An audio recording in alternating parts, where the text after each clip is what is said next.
next one. Arthur, you can't go. This is not fair. Fair? Oh, okay. Let's define fair, shall we? All right, now let me tell you something.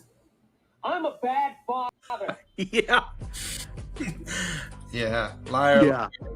I'm a Liar, man. What a great movie. Yeah, bring it back.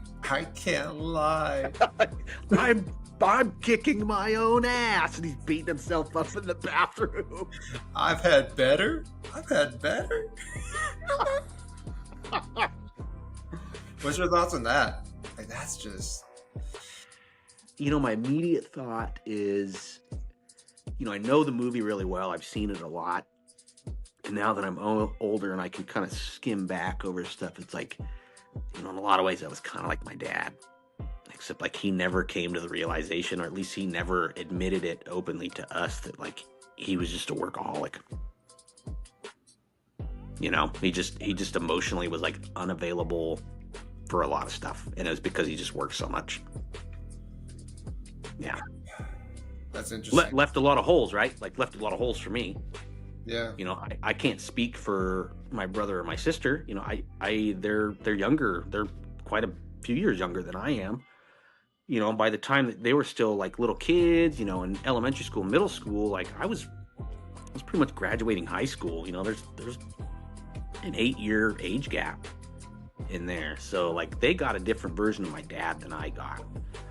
So he was way easier on them than he was on me. So yeah. Kind of got that punishment, and then you never got the why behind it. You never gave... No. I mean, no. That's important, getting the why. It's just like, my older brother would do something, and then I'd get in trouble for it. I'd get whooped. And it's like, I didn't even do it. And then it would be like, well, I don't care. I saw you. And it's like, whatever. Like, Yeah. Mm-hmm. It isn't fair. It's not fair. No, nothing's ever fair. No, nothing is fair. Yeah. Liar, man. Just calling it out as it is, though. Like, the first step, you know what I mean? Admitting that admitting that you're a liar, or maybe even admitting the fact that, you just did wrong. Mm-hmm. Starting with that. Because at that point when he called out saying he's a bad father, he kind of just did that pivotal change. He's like, I am a bad father. And then you just admit, and then you just like take what happened with me. Like, fuck it. I cheated. And then people had their own anger against me. And sadly enough, a lot of friends just felt so invaded and felt so like, oh damn, one of the disgruntled. Yeah, they're like as if I like stabbed them. Yeah, they took it personally. Yeah, and you're like, a lot of them don't really care for me anymore and wrote me off. But at the same time, it's like, that's cool. I mean, that's great. But it actually, like, at that moment, that's when sometimes you need that fire started. Sometimes you need that kick. And sometimes, like, the people that you think that are going to be in your life for a long time really aren't going to be there that long, and then, like, a lot of times, like, their opinion really just doesn't matter. You know what I mean?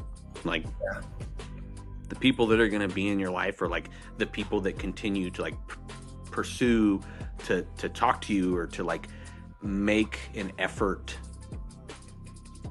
just to ask, like, hey man, how you doing? How's the wife? How's the kids? Like, it's better to get like a text or a call from somebody every 2 or 3 months than see somebody every 2 or 3 years and they ask you that same question. They're not asking you because they really care. They're asking you because that's just, you don't have anything else to talk about, and they weren't really like a person that you had big connections with. And maybe even sometimes pushing it further than that. Maybe they weren't really a genuine connection you thought you had. Yeah. Yeah. People you have in your life that you thought you could lean on when you needed to, and then they were the ones actually setting you up to fail. Yep. It's a lot, man. We're humans. We constantly do that to each other, either intentionally or not intentionally. It's really interesting because, like, I kind of like, so I'm a big fan of AI. I'm a big fan of using it to help you out. Like, you save yourself the hassle. But I find it really interesting because that's the one aspect that I do respect of it. it's like even so much as like asking it for relationship advice or asking it for just like how to do this thing when you don't even have any idea. Because like look at YouTube, look at anything like back in the day, our parents never could look up a video, but like how to change this alternator. They were just like figure it out.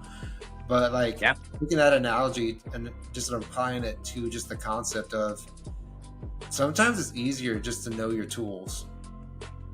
Yeah. Keep a few friends close to you and then just use the tools you have. You don't really need, like when you were in school and you thought the cool kid had all the friends and you start realizing, no, the cool kid was a guy in the background that nobody even paid attention to because he's not with the one with the masters and he's an astronaut and he's just the cool kid's still working at the pizza place he was when he was a senior. You know what I mean? Like, yeah. Because I know that person and they're still working at the pizza place on the mountain where I grew up. So, yeah.